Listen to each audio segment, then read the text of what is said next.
Eu vou fazer. Eu. Você vai fazer? Então, tem dia que só 3 votos disso, então, não tem. Eles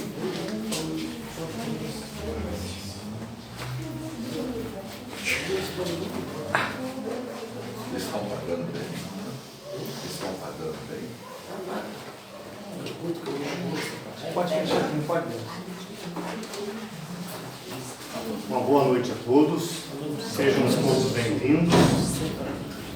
Vamos fazer uma leitura aqui do livro Fonte Viva, Psicografia do Chico Xavier, pelo Espírito Emmanuel.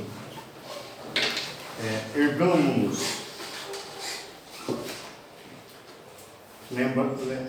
Levantar-me e irei ter com meu pai. Quando o filho pródigo deliberou tornar aos braços paternos, resolveu intimamente levantar-se, sair da cova escura da ociosidade para o campo da ação regeneradora, erguer-se do chão frio da inércia para o calor do movimento reconstrutivo, elevar-se do vale da indecisão para a montanha do serviço edificante, fugir à treva e penetrar a luz, ausentar-se da posição negativa e absorver-se na reestruturação dos próprios ideais. Levantou-se e partiu no rumo do lar paterno. Quantos de nós, porém, filhos pródigos da vida, depois de estragarmos as mais valiosas oportunidades, clamamos pela assistência do Senhor, de acordo com os nossos desejos menos dignos, para que sejamos satisfeitos? Quantos de nós descemos voluntariamente ao abismo e lá dentro, atolados na sombria corrente de nossas paixões, exigimos que o Todo Misericordioso se faça presente ao nosso lado por intermédio de seus divinos mensageiros, a fim de que os nossos caprichos sejam atendidos? Se é verdade, no entanto, que nos achamos empenhados em nosso soerguimento, coloquemo-nos de pé e retiremo-nos da retaguarda que desejamos abandonar. Aperfeiçoamento pede esforço. Panorama dos cismos pede ascensão. Se aspiramos ao clima da vida superior, adiantamo-nos para a frente, caminhando com os padrões de Jesus. Levantar-me-ei, disse o moço da parábola.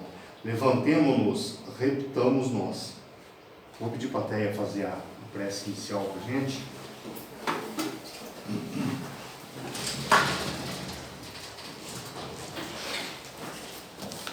Boa noite a todos.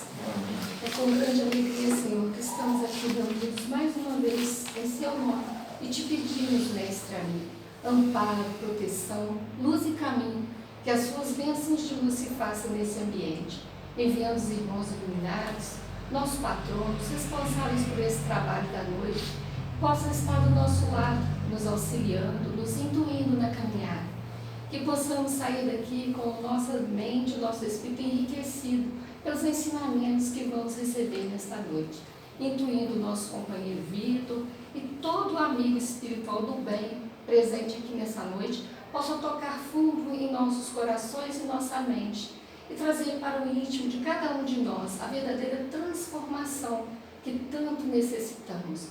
Que possamos sair daqui esta noite enriquecidos, Senhor, com as suas bênçãos e mais essa oportunidade que nos é dada nesta noite. Assim sendo, Mestre, na certeza de que estamos sendo auxiliados neste momento, pedimos permissão para dar início ao estudo da noite de hoje, dando muito graças a Deus. Assim seja.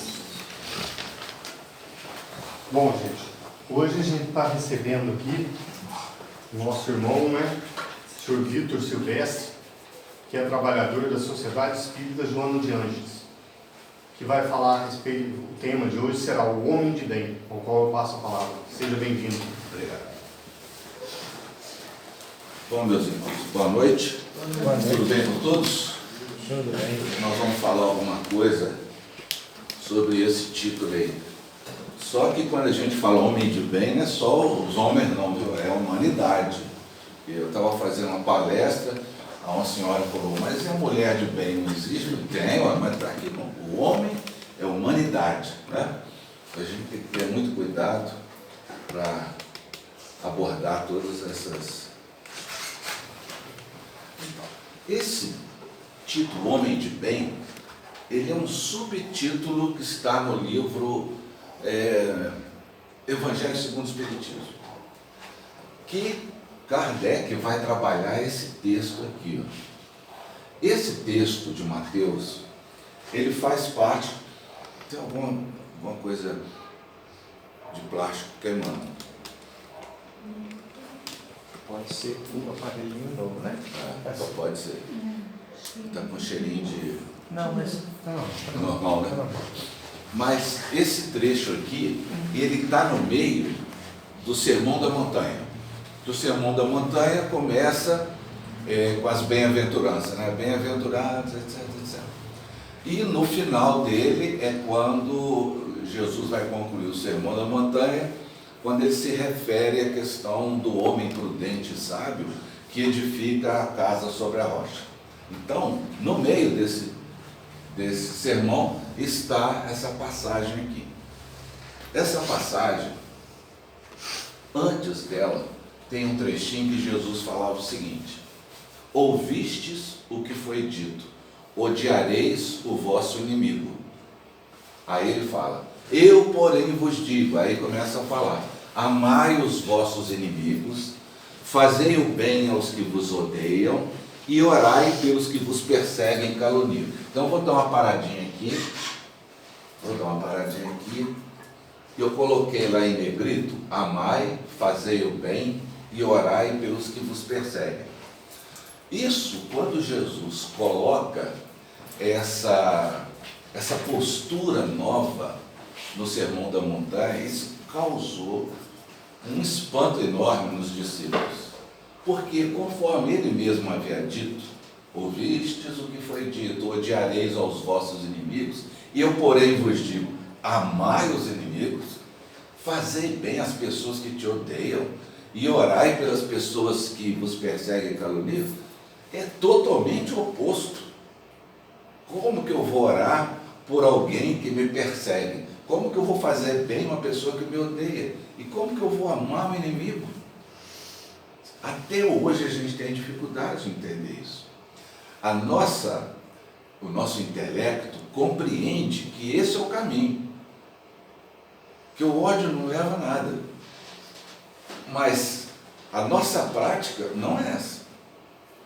A gente ainda não consegue, porque a nossa construção foi feita antes de Jesus, antes de Moisés, que antigamente tinha a lei de Talião, né? Que é o quê? Talião não é homem, não é um rei, não é uma pessoa, não. Talião quer dizer tal e qual. Então, se você roubou uma ovelha de uma pessoa, tal e qual, essa pessoa que foi roubada pode roubar de você. Então, se a pessoa matou alguém da família, vai matar outro. É uma lei, entre aspas, da reciprocidade, né? Só que essa lei é antes de Moisés. Moisés pegou essa lei para ajustar a situação. E Jesus já falava, ouvistes o que foi dito lá atrás. E ele traz agora. Só que a gente não consegue agir dessa forma. Amar. Por quê? Porque essa lei de Talião, ela está viva até hoje na nossa mente. A gente não fala isso, mas a gente doura as palavras. É um outro sentido. Eu vou falar umas frases, vocês vão completar. Tá certo? Vento que venta lá. Vento cá. Toque da Chico. Norte Francisco. Chumbo trocado. Não. Bateu. Levou. O que é isso? Se eu espremer isso tudo naquele dia, vai sair o quê? Olho por olho, dente por dente. Não tem jeito. A nossa construção, olha só, o intelecto está aqui em 2019.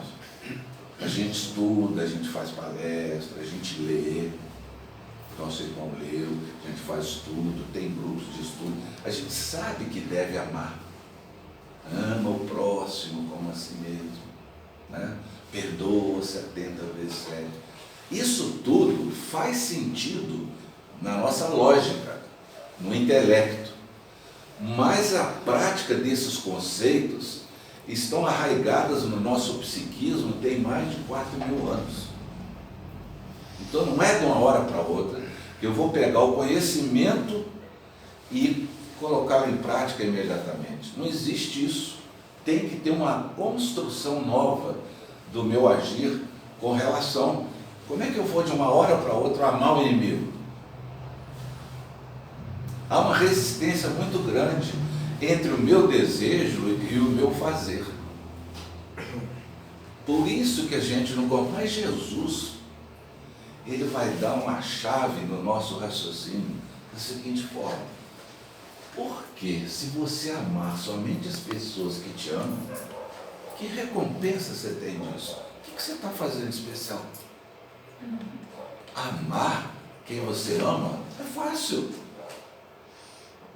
Cumprimentar as pessoas, né? Se você saudar os irmãos que te saúdam, o que você está fazendo de especial?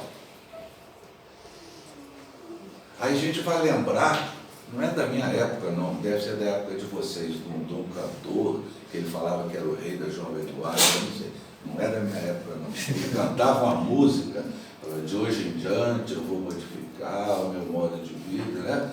Aí chega no final, ele vai falar assim: eu só vou gostar de quem gosta de mim. Ó, é isso aqui, ó. O que eu estou fazendo de especial? Então, o meu gosto vai ficar subordinado ao gosto da outra pessoa. Se a outra pessoa gostar de mim, aí eu gosto dela. Eu não tenho ação. Eu sempre vou responder aos estímulos externos. Agora, se a pessoa ficar com raiva de mim, eu vou ficar com raiva dela. É sempre trocado. Entendeu? É difícil, então, eu não tenho voz própria, eu vou ficar subordinado a isso. Então, por isso que Jesus fala: se eu amar somente quem me ama, não estou fazendo nada de especial. Nada de especial. Eu estou fazendo o normal, o comum. O difícil é você amar quem te odeia. É você fazer o bem, né? Amar os inimigos, fazer o bem aos que te odeiam e orar pelas pessoas que te perseguem. Aí entra, a gente vai entrar, isso entra até no núcleo familiar, na relação entre as pessoas, a gente compreender isso, né? Mas Jesus vai trabalhar da seguinte forma: sede, pois, vós outros perfeitos, como perfeito é o vosso Pai Celestial. O capítulo chama Sede Perfeitos, está lá no Evangelho segundo o Espiritismo. Ora, para a gente ser perfeito, a gente tem que envidar esforços para atingir essa perfectibilidade. Que perfeito mesmo, como é o Pai Celestial, a gente não vai ser, porque senão a gente seria deuses. Então nós vamos ter a perfeição relativa, a inteligência relativa, né? Então o nosso destino, conforme Jesus fala, ele pede, né? Pede, sede, vós outros perfeitos. E coloca como exemplo o Pai Celestial. Então, nós vamos ter que trabalhar virtudes, porque o nosso conhecimento está bom, mas a nossa virtude não é positiva ainda, né? Vocês me dão um exemplo de alguma virtude? Uma virtude. Ser bom? Hein? Delicadeza, ser bom. Prestativo. Vocês estão só me enrolando. Mas vamos lá. É? Justiça. Filho, fulano é virtuoso. Tem um exemplo de uma virtude. Porque virtude é isso daqui, ó. Né? Lá no Aurélio está falando.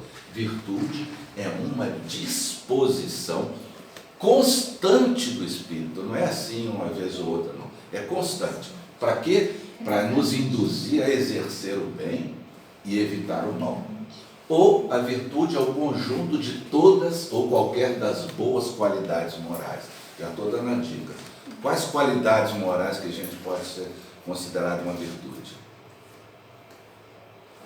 Ou pode ser uma ação virtuosa, austeridade, castidade, pudicícia.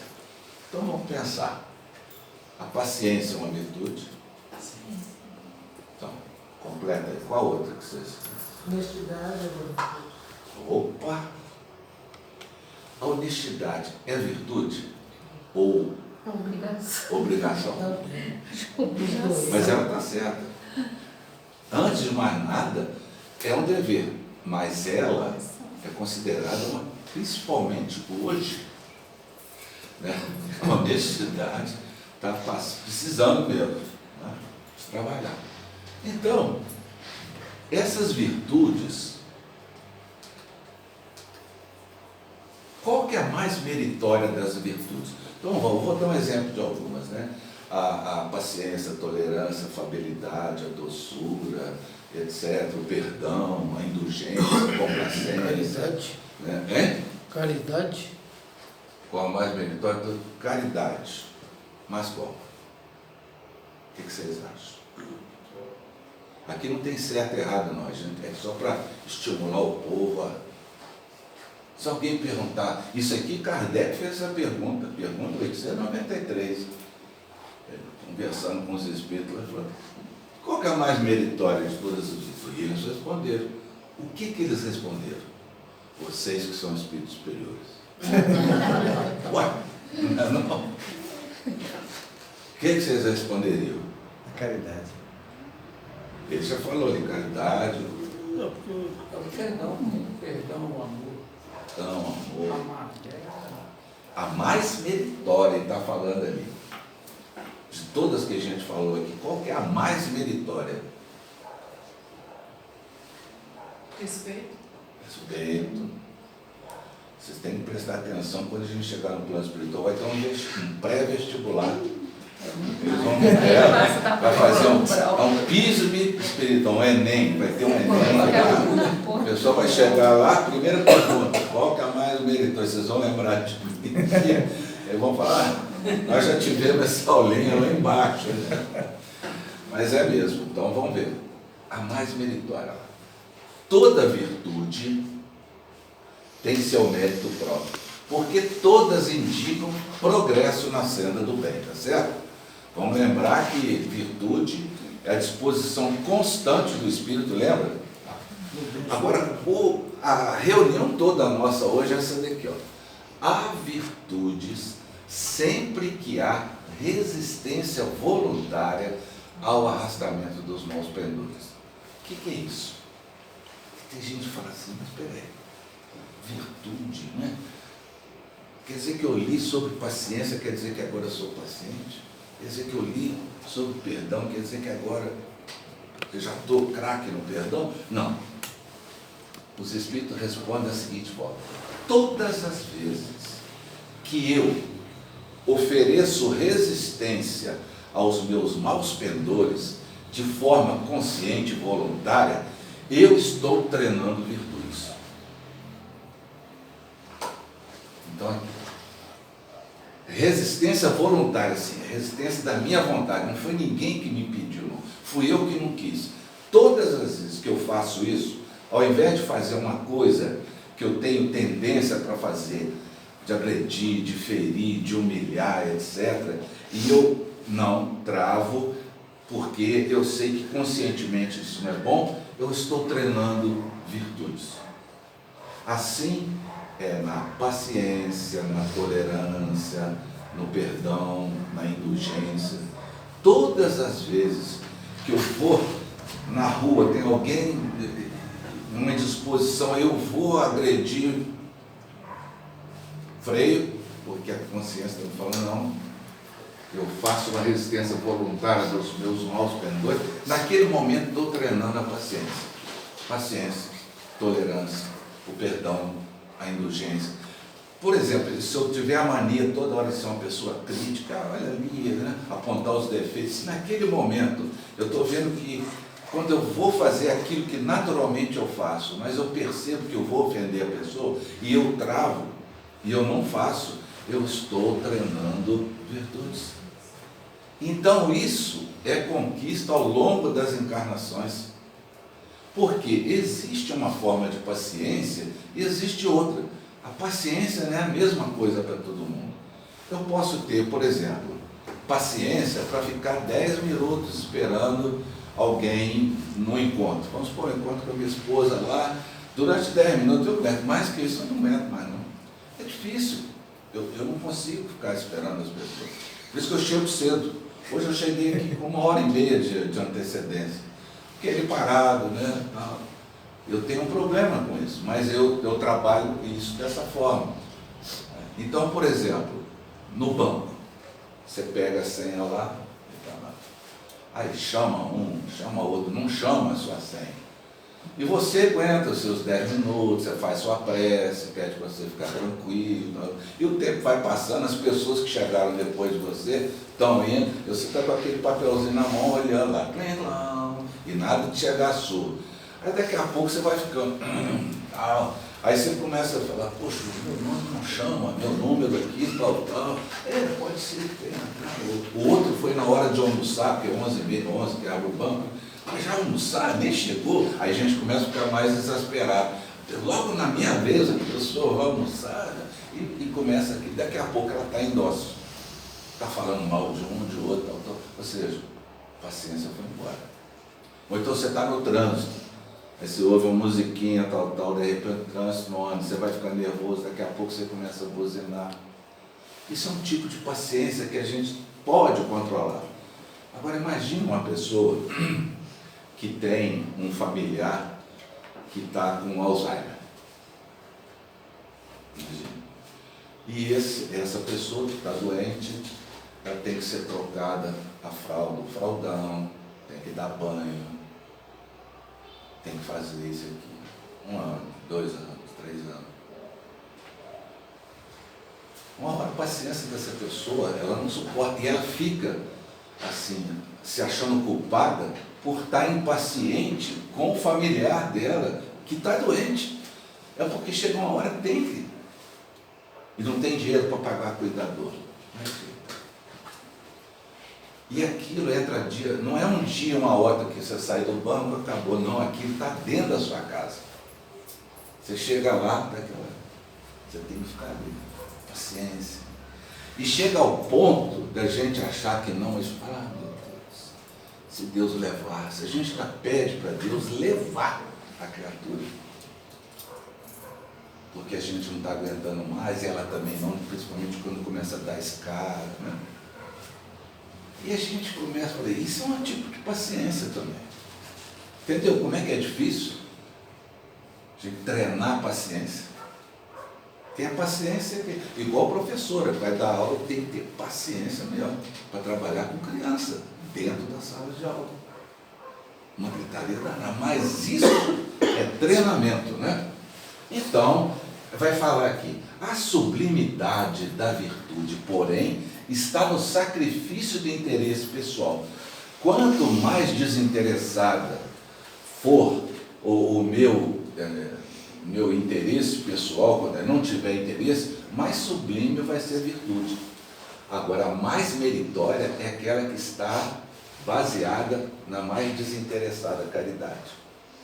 Porque fazer o bem, esperando recompensa, isso não é virtude, isso é troca. Eu só vou fazer o bem aos poderosos. Por quê? Porque os poderosos podem me ajudar, me arrumar um emprego, me arrumar isso, aquilo. E eu não vou ajudar os mais humildes. O que eles podem me dar em troca? Nada. Material, né? Então, por isso estou falando, eu tenho que sacrificar o interesse pessoal pelo bem do outro. E aí a gente vai ver que o contrário também é verdadeiro. Qual que é o sinal mais característico da imperfeição? E os espíritos vão responder, justamente o interesse pessoal.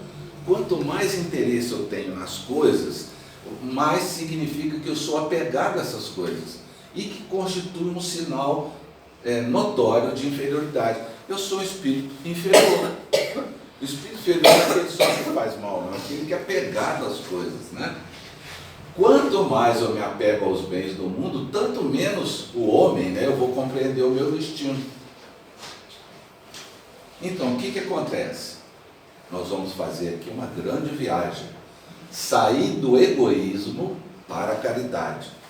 O egoísmo O egoísta é aquela pessoa que só vê a si mesmo, é o ego, é o caramujo, só olha para o umbigo dele. Vai sair disso como se estivesse levantando os olhos e ver que além dele tem um mundo para a caridade, que tem outras pessoas que também necessitam. E do orgulho para a humildade, aquela pessoa que se acha, para ele perceber que ele não é aquela coisa. Né? Então, esse é o trabalho que a gente vai fazer. Por quê? Quando a gente vai estudar na doutrina espírita, fala que o egoísmo e o orgulho são as duas maiores chagas da humanidade, que nos impede o nosso progresso moral. Né? E Jesus diversas vezes vai falar: aquele que mais se exalta, mais será humilhado. Quando você for convidado para um banquete, não senta no primeiro lugar, não. Senta lá no último, porque se você for conhecido do patrão, ele vai chegar lá e te colocar no primeiro lugar. Ou então vai falar: meu filho, você não senta aqui, não, senta lá. Entendeu? É assim que trabalha. Então, isso está lá, capítulo 17, item 3, o homem de bem. Então ele vai falar aqui, Kardec, que o verdadeiro homem de bem é aquele que cumpre a lei de justiça, de amor e de caridade na sua maior pureza. Ele, se ele, homem de bem, interroga a consciência sobre os seus atos, ele vai perguntar para si mesmo se violou essa lei, se não praticou o mal, se fez todo o bem que podia. Uma pergunta: o que significa fazer todo o bem que podia?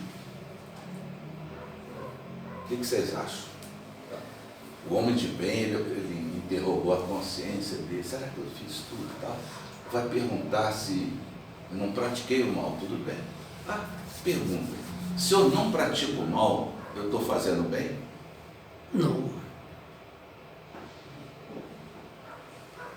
Não necessariamente, né? Não. Eu não fiz o mal. Logo, se eu não fiz o mal, eu estou fazendo bem? Olha, isso também vai A gente cair. tem que praticar o bem. Hein? A gente tem que praticar o bem. Né? Porque então, pelo fazer, não fiz o mal, não faço o mal, mas também não faço o bem. Não, está errado. Então, Você está errado. mas não fazer o bem já é o mal. Não fazer o bem já é um mal, por Certo? exemplo. Oportunidade, Tá né? certo. Ele não fazer nada está perdendo a oportunidade. Exatamente, que há todo um investimento para ele poder reencarnar, para ele ter oportunidade de fazer isso, aquilo, de aprender, mas ele não quer se manifestar. Então, não fazer o bem já é um mal. Já é um mal. O não fazer o bem já é a presença do mal. Ele já está fazendo mal. Né? Então, o que é fazer, então, todo o bem que podia? Por exemplo, a pessoa chega na casa da gente, bate, pede um pão, um prato de comida e tal. Você dá. E fala assim: quando você acabar, você deixa o prato aí e depois alguém vai apanhar. Você fez o bem?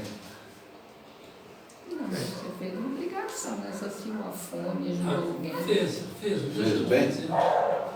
Mas fez todo o bem que podia?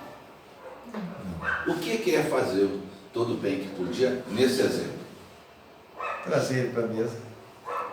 Ocupar, atender as maiores necessidades ali, não só nisso, mais alguma coisa. Sim, o que seria? Olha como é que eu estou obrigando vocês a pensar. Você faz todo o bem que está no teu alcance para você fazer, né? É? Aquilo bem O que que está no você teu poderia alcance. fazer mais além de dar o prato? Agora, Envolver o indivíduo, Por aí. Em quê? envolver ele a raciocinar em relação a alguma coisa para ajudar ele, de repente, na situação que ele se encontra, talvez, dentro do Evangelho. Vocês estão me rodeando aqui, está esquentando, mas não está fervendo. Está faltando alguma coisa aqui. bater um papo, dar um abraço dele. Esperar e comer pelo menos. Fora o alimento. Então, olha só como é que são as coisas. Se alguém vai e pede a você um prato de comida, um pão, alguma coisa, e você disponibiliza isso para ele, você está dando a comida, ele vai aceitar, porque ele está com fome. Então você está atendendo ao corpo material que aquele espírito está usando. Mas ele pode estar com fome de outra coisa. Ele, às vezes, não tem ninguém que conversa com ele há dias. Às vezes ele anda pelos cantos, assim, ninguém dá papo. A partir do momento que você fala, aí, companheiro, como é que tá? A vida está pesada, né? E você, como é que tem sido? O que você tem feito, tal. E você vai conversando, ele vai falando dele espírito. A fome dele é ter alguém para conversar, é demonstrar interesse nele. Porque ele já é marcado pelo fato de estar com roupa ali e tal, às vezes tem um cachorro, aquele negócio. Ele não conversa. Então, quando você permite um dedo de prosa ali, você está fazendo todo o bem que pode. Ele vai sair dali, alimentado, tal, mas com a alma um pouco mais quente, que você vai falar alguma coisa com ele, você vai trocar ideia. É isso que você faz. E talvez, nessa conversa, você venha saber que ele tem alguma necessidade, e você fala assim, olha, eu tenho um amigo que tem um remédio, está tomando esse remédio, que ele falou que está tomando um remédio, mas não consegue. Nessa conversa você vai saber e fala, teu amigo tem farmácia, ele consegue amostra grátis, né? Tal. Aí quando você puder, você vem que talvez eu arrumo para você. Olha só como é que vai virar uma bola de neve. Você já vai fazer uma outra coisa que ele vai pegar ali, você já está trabalhando outra coisa dele. E quando você falou de botar comida, sair, ele pode se sentir até humilhado. Ele vai aceitar porque ele vai aceitar, porque ele já foi humilhado. Mas ele pode sentir que ele não vai ligar. Mas quando você trata bem, ele vai sentir, é diferente. Fala, olha, você pega um cachorro, você está assim, comendo um cigarrete, qualquer coisa assim na padaria ali, passa um cachorro, aí você joga para ele vai lá comer, porque está com fome. Agora, se você chama e fica assim, troca uma ideiazinha com ele vai abanar o rabinho, vai chegar com outra coisa. É outra coisa. É assim que a gente tem que, né? Essas pequenas coisas que a gente acha, não. Qual que é fazer todo o bem que podia? Dar banho nele, raspar a cabeça, levar. Não, ele não quer isso. Naquele momento ele está querendo, mas vocês se lembram de um trecho que está aqui no Evangelho segundo o Espiritismo, chama capítulo 13, os infortúnios ocultos, em que tem uma mulher que sobe até a mansarda. Quando ela chega lá na casa, ela vê uma senhora muito doente, cheia de filhos, e ela leva a filhinha dela, né? Essa senhora muito rica, cheia de condimentos, mantimentos, víveres, chega lá. Quando ela entra na casa, os rostos se iluminam, as pessoas ficam alegres, porque ela vai levar alguma coisa, conversa com aquela senhora, e sai dali, vai no hospital, dar notícia para o marido que a família está bem. Depois vocês leem isso aqui. Ela não foi levar só o mantimento, ela foi levar o mantimento, mais as consoladoras palavras, dizer que ela não está sozinha, que Deus vai melhorar, entendeu? Isso é que falta. A gente gosta sempre de receber um colinho, mas a gente nunca dá colinho. Essa que é a dificuldade. Então, o homem de bem tem fé em Deus. E se for um ateu, ele é homem de bem? Pode ser. Bom, mas ele não acredita em Deus? Pode ser. Pode ser sim. Não, tá bom. Evangelho segundo o Espiritismo, homem de bem. O homem de bem tem fé em Deus. Logo, se ele não sabe de Deus, ele não pode ser homem de bem. Tá certo? As atitudes dele não envolvem, né, uma essência de dizer que ele sabe, né, no íntimo dele, ele tem consciência, né, da superioridade de alguém, de alguma coisa, uma força maior. Ele não demonstra isso, mas as atitudes dele falam o contrário, né? Que às vezes é uma pessoa, igual você falou, cheia de virtudes, mesmo que não tenha religião nenhuma, nem nenhuma religiosidade. Acho que a questão moral é mais importante do que essa questão de Ele pode ser um homem de bem, independente de confiar em Deus. Depende das atitudes dele. apesar dele não acreditar em Deus, mas ele pode ter no íntimo dele, assim como eu sei de nossa consciência, com relação ao que nós temos em conceito de Deus, vamos dizer assim, então ele também pode praticar.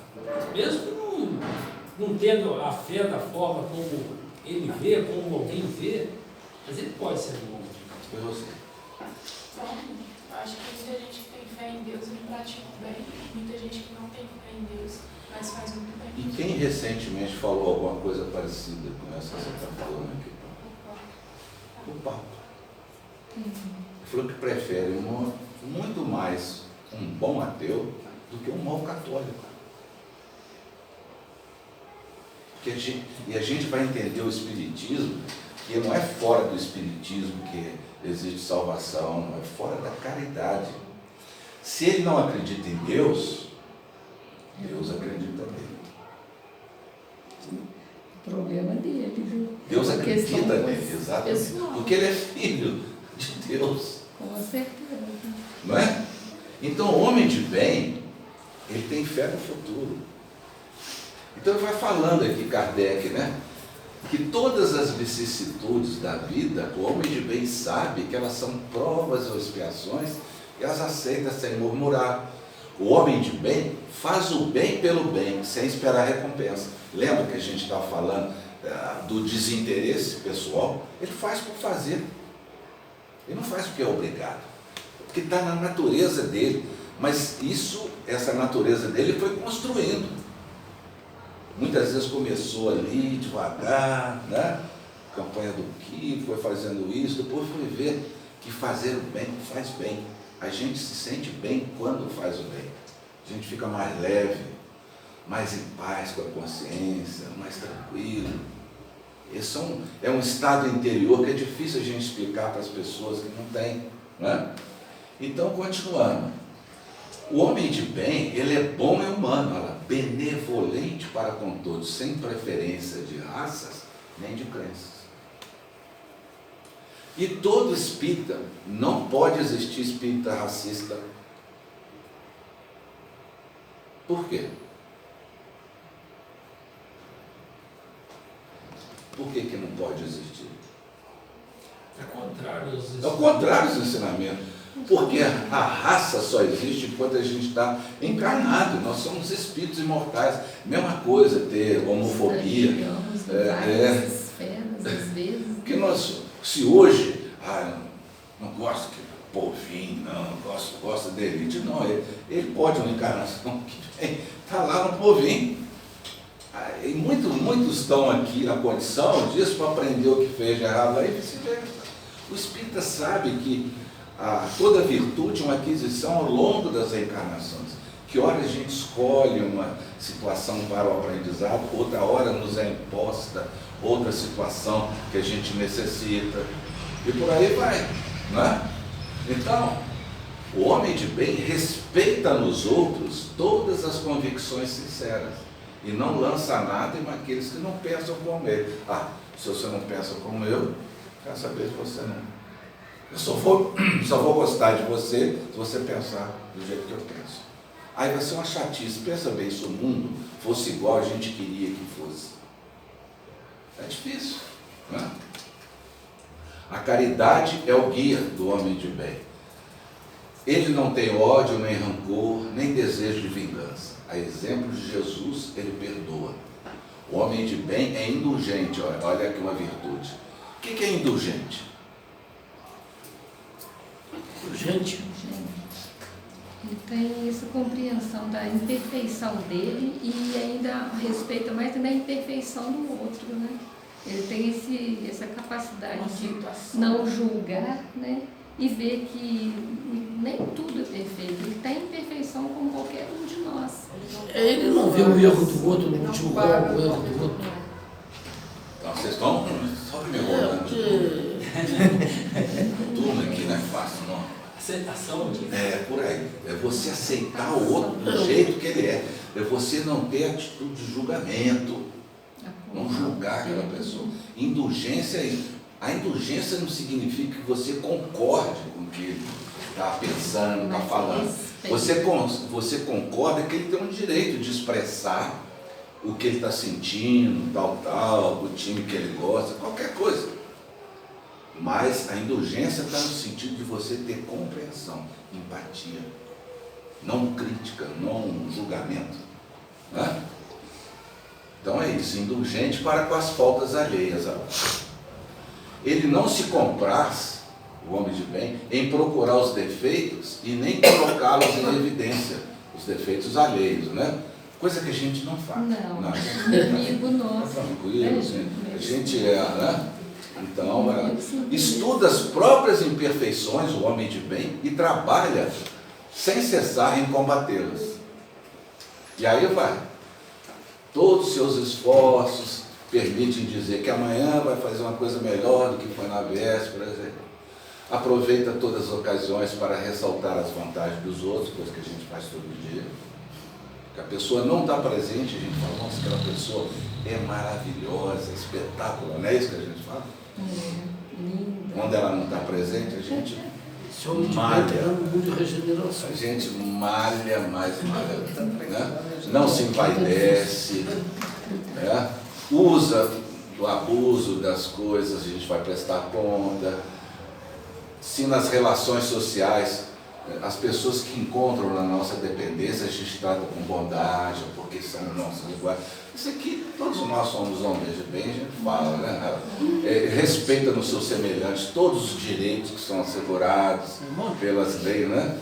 Isso, quer dizer, essa não é a relação completa das qualidades que distinguem o homem de bem. Mas quem quer que se esforce para possuí-las, estará no caminho que conduz as demais. E olha que eu tirei algumas aqui, lá no livro, no Evangelho, tá? Né? Muito bem.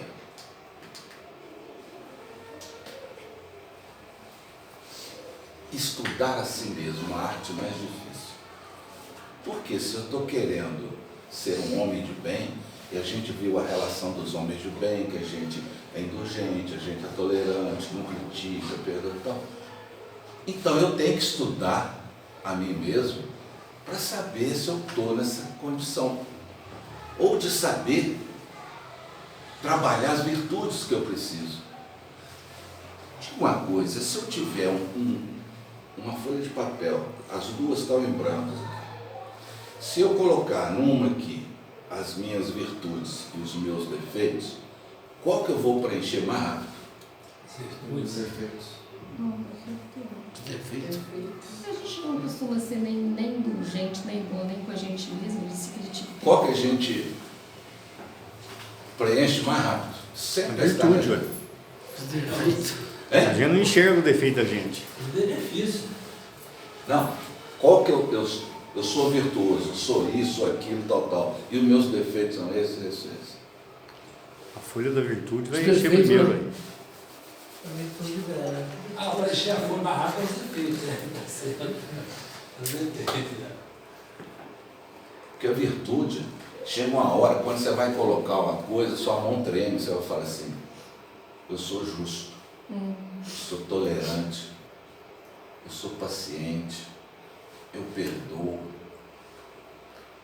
eu aceito, eu sou isso, sou aquilo. A mão treme quando a gente vai falar, porque a gente não é aquilo que a gente Ninguém está vai acreditar achando. nisso, mas A primeira vai rápido, eu sou impaciente, tolerante, e a gente ainda fala assim, pau que nasce torto, não tem jeito, morre torto, não quero saber, quem quiser me aceitar tem que ser do jeito que eu sou, não é assim?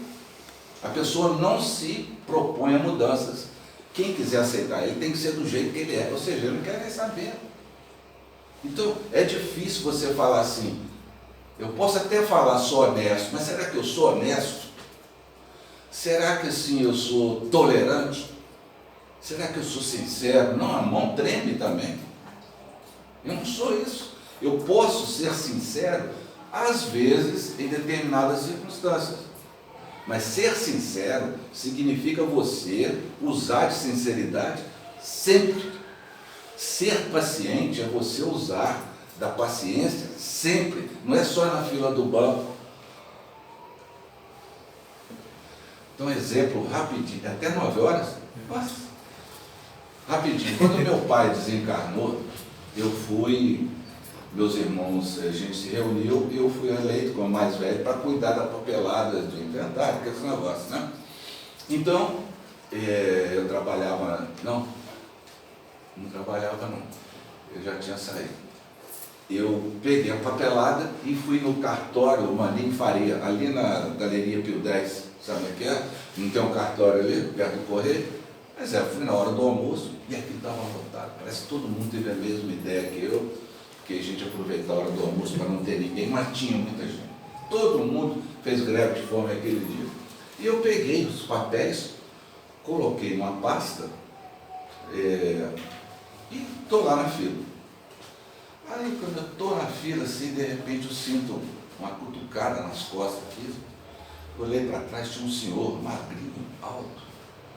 E ele estava com uma pasta também, sabe aquelas que tem um elástico aqui aqui tem um elástico aqui, outro aqui, e não é de plástico, não é aquelas antigas de papelão, parece que é de papelão. Ele estava com aquela aqui, e ele estava assim, ó. Então, quando ele virava assim, aquela pasta quebrando, aquilo dava uma cutucada, parece que ele achava o ponto. E aquilo começou a me irritar. A fila andava, ele cutucando, eu olhava para trás assim, com aquele olhar, né, puro.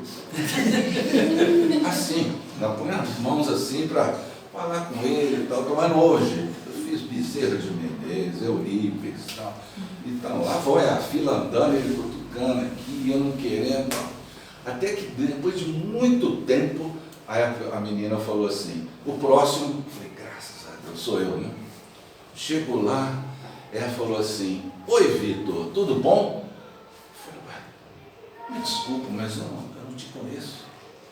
Ela falou, não, eu estava reparando você ali na fila, olha, eu vou contar uma coisa para você, aquele senhor é sempre assim. Ele é muito difícil, ele tem problema, tal. Eu queria te parabenizar. Eu falei, por quê? Porque ontem, lá no Centro Espírita Ivon Costa, você não falou uma palestra sobre a paciência? Eu falei assim, pois você passou com louvor sobre o tipo da paciência. Agora, vocês imaginam, se eu tivesse virado para ele e discutido, e chegado, o que aquela menina falou? Ele fala para ter paciência lá, mas na hora de provar as coisas ele não é nada daquilo. Olha como é que é difícil a gente ficar na berlinda. Pensa bem, é esse treino constante da paciência, né? Mas como é que eu vou estudar? Vocês estão achando que esse slide está correto? Olhar para dentro. Olhar para dentro. Se olhar para dentro, essa cabeça não tinha que estar aqui, e isso aqui não tinha que estar aqui.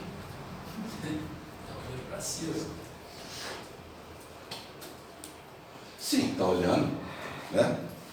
Mas o que significa essa troca aqui? O artista, ele quis bolar alguma coisa. Os conhecimentos, né? Adquiridos Ele lê assim e a mesmo. personalidade, né? Talvez. Ele lê assim mesmo. Não, mas tem um motivo. Assim mesmo. Tem um motivo. Uma inversão de papéis? Está estudando ele mesmo. De papéis. Sim, mas para ele estudar assim mesmo, o que ele está fazendo?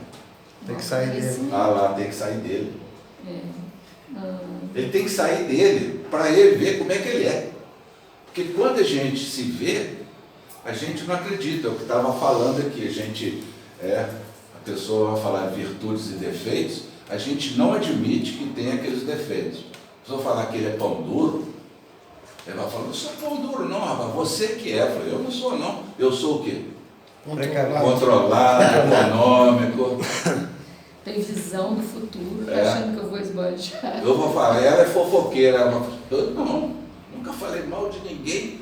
Você que é. Eu falei, eu não sou fofoqueiro. Eu apenas teço comentários, faço algumas observações. Quer dizer, eu me protejo, mas eu acuso o outro. Aí Jesus vai falar, você é hipócrita, porque você vê o cisquinho no olho do outro e não vê a trava que você tem no seu olho. A gente se protege. A gente passa a mão em nós mesmos, mas a gente acusa o outro. Então é por isso que a gente tem que sair de nós, para poder se enxergar. E uma forma é isso aqui, ó. Eu estou me vendo do jeito que eu sou do lado de fora. Eu estou me lendo, eu estou me estudando, mas não em mim, fora de mim. Eu vou ter uma visão de mim de quê? Não do jeito que eu penso que eu sou, e nem do jeito que eu acho que as pessoas acham que eu sou, mas a minha verdadeira finalidade é eu me conhecer. Então, o conhecimento de si mesmo é a chave do melhoramento individual. Isso está lá em Santo Agostinho. Vocês vão, hoje, antes de dormir, vocês vão ler aqui. Pergunta 919, tem um comentário de Kardec. Como é que Santo Agostinho trabalhou esse conhecimento de si mesmo? O que ele fez? O que ele fazia todas as noites? Né? E outra, quando a gente começar a estudar a si mesmo e procurar perceber que a gente não é aquilo, que a gente é intolerante, que a gente é racista, que a gente é isso, aquilo, sem culpa, sem autopunição, não vamos nos punir nem culpar, porque nós estamos num processo de aprimoramento espiritual. E se aquilo que eu fiz for infeliz, eu vou retificar. É assim que a gente tem que trabalhar. Nada de pecado, de ser um espírito inferior, que vou para um umbral. Não. Eu errei. Não, então eu vou retificar a minha ação. Vou retificar. Porque eu sei que eu estou num processo de aprendizado. Estou num mundo de provas e expiações. O erro faz parte da minha natureza. Agora, eu não posso permanecer no erro. Errar é humano. Agora, a permanência no erro é complicada. Então, eu peguei isso aqui na internet, ó, o Saramago, né? É preciso sair da ilha para ver a ilha. Não nos vemos, senão não saímos de nós. Um grande escritor. Ateu. Ateu. Não é à toa não, que ele trabalhava muito, é ateu. Olha o que ele fala. É preciso a gente sair da ilha para ver que a gente está numa ilha.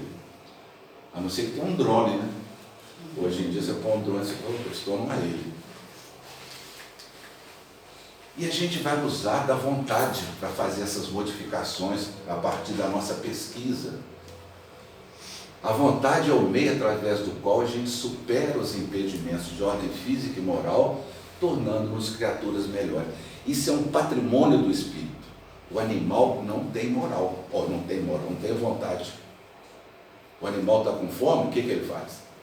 Ele caça. Você está com sono, o que ele faz? Dorme.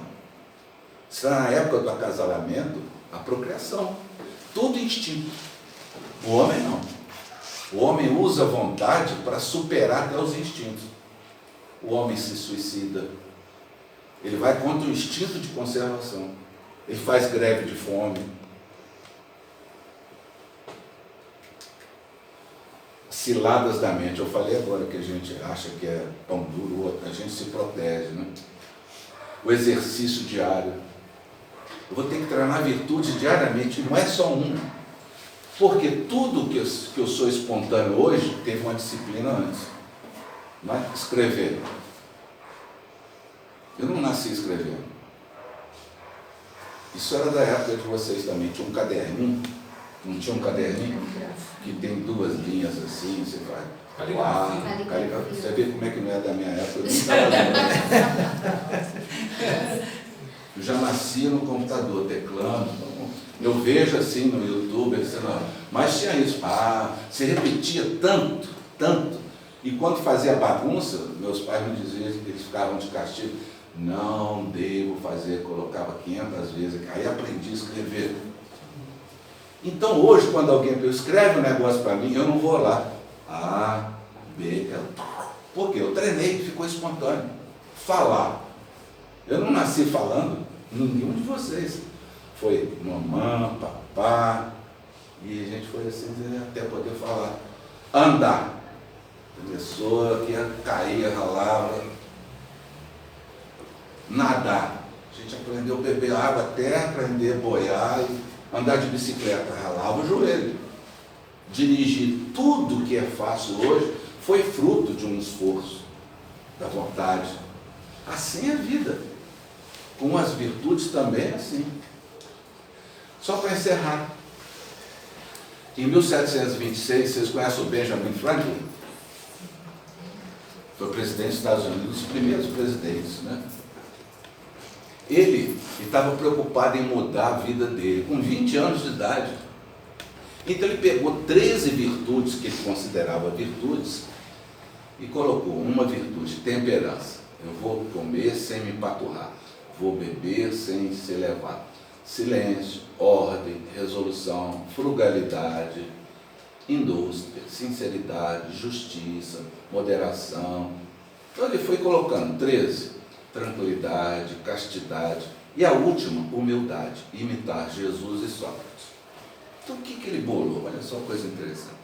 Se são 13, ele pegou 13 papéis de cartolina pequenininho e colocou número 1 na outra, número 2, então ele fez 13 papeizinhos de cartolina e cada um com esse título. E ele bolou o seguinte: a primeira virtude eu vou treinar uma semana, a segunda virtude na segunda semana e a terceira virtude, e assim. Ao final de 13 semanas ele tinha completado um ciclo, não é isso? Só que o ano tem 52 semanas. Se eu dividir 52 por 13, vão dar 4 vezes isso. Então ele fez 4 vezes ao longo de um ano. Mas só que ele não fez um ano, ele fez 7 anos fazendo isso aí. Pergunta para o Enem: vocês acham que ele atingiu o objetivo dele? De modificação e tudo, fazendo humildade, imitar Jesus, tranquilidade. O que vocês acham? Eu acredito, Vitor, que ele não conseguiu atingir o objetivo dele, mas ele conseguiu avançar. E você? Você melhora 100% a cada dia, né? Não precisa melhorar 100%. Alguma Sim, coisa não. ele deve ter Pode ter melhorado um com bocado, mas- certeza. O objetivo Os acho que não universitários lá conquistou, atrás, não. alunos universitários, estão quietinhos, aquela turma, nossa filha, Tá tudo tal, não pensando na meditando. novela. Esse cara não para de falar, eu estou querendo ver a novela, né? O que vocês acham? Eu acho que ele deve ter conseguido alguma coisa, sim. Tudo não, mas alguma Ô, coisa Vitor, acredito, talvez, retificando, que ele tenha atingido o objetivo. Talvez só pelo fato de ter se esforçado, trabalhado dentro do que ele queria. Tá bom, vamos levar isso em consideração. Então vamos ver aqui, ó. Aí ele fala: nunca cheguei à perfeição que eu tinha sido tão ambicioso em obter. E fiquei muito aquém, cara. Mas eu era, pelo esforço, um homem melhor e mais feliz do que eu deveria ter sido se não tivesse tentado isso. Melhorou. Melhorou. Aí eu trago isso para nós. A gente tem que fazer isso. Não é que vocês vão fazer 13 cartolinas para paciência. Vocês vão escolher aquelas, não precisa ser 13, 20, não, pode ser uma, duas, não importa. Se a gente não fizer nada, é que é ruim. Mas qualquer coisa que a gente fizer no sentido de nos melhorar, eu serei uma pessoa mais feliz, porque eu já melhorei, não sou mais a mesma pessoa. Esse é que é o problema. Não é a quantidade de coisas, que isso aí é projeto de muitas encarnações, mas tem que começar uma hora, não é? E aqui a gente vai ver que a nossa vida tem sido só isso aqui, ó, andar em círculo. A gente levanta, toma um café, trabalha, almoça, criança no colégio, janta, chega numa quinta-feira, assiste uma palestra aqui, toma um passe, uma para frutificar. O resto da semana a gente faz tudo de novo, né? Vai, almoça e tal. O que a gente tem trabalhado? Assiste uma novela, assiste isso aqui, estuda um capítulo. Mas será que a gente vai ficar assim? Aí a proposta é de ficar numa espiral ascendente aqui, ó. Essa aqui, ó. Mas a espiral não é um círculo. Um círculo você fica assim, ó, rodando aqui. A espiral, você começa no círculo, mas você não volta nele, daqui a pouco você começa a subir. Aí você começa a subir, porque você está num sentido evolutivo, que ele fala aqui, ó. À medida que o homem se conhece, e aqui que está o pulo do gato, e se exercita por melhorar-se, a força ascendente do progresso se instala. fazendo com que ele se transforme em um homem de bem. Aí, meu amigo, é aquele negócio da força celeste, igual o vácuo, né? Acabou. Já somos pessoas de bem. Podemos sair agora, né? Quando alguém bater no carro da gente ali fora, a gente não vai gritar, não vai falar que Jesus nos abençoe, né? Quando alguém buzina muito forte atrás de nós, assim, a gente leva aquele susto, a gente fala que Jesus te jogue num poste ali na frente. É assim que a gente fala, que tinha um poste te encontra. Então, é isso aí. Força de vontade. Bom, a gente agradece, né, ao Vitor pelo excelente estudo, né? E vamos ver se a gente copia aquelas 13. Sim. Pelo menos uma meia dúzia, né? É. Para a gente tentar ser um homem de bem também. Eu passo para você. Queremos que você leve um abraço para todos lá para todos os seus familiares, Sim. pessoal lá do Joana, né? Centro Espírita, Sociedade Espírita É. Joana de Anjos, né? E tem alguns avisos, tem alguns cartazes aqui do nosso seminário que vai ter no dia 14, é no sábado, né? Sábado, às 15h30. O seminário é com o Wanderson Franco, ele é lá do Fé e Caridade. Ele vai falar sobre saúde, caridade, emoções e a lei de amor. Aí a gente tem alguns cartazes aqui, ó, se alguém quiser levar para fazer divulgação. Aí eu levo lá para o João, se você quiser, eu levo. Você já leva um, né? Tinha uma outra coisa para falar. A nossa reunião que era para ser na sexta agora, na outra semana, né? Na outra sexta, a reunião de associados. E eu acho que é só, né? Queria agradecer a presença de todos também, né? E vou pedir para o Neivaldo fazer a prece final para a gente. Vitor, eu só fiquei preocupado com uma coisa. Ainda bem que o Enem é hoje, não, né? Não, Senão eu não ia passar. Eu também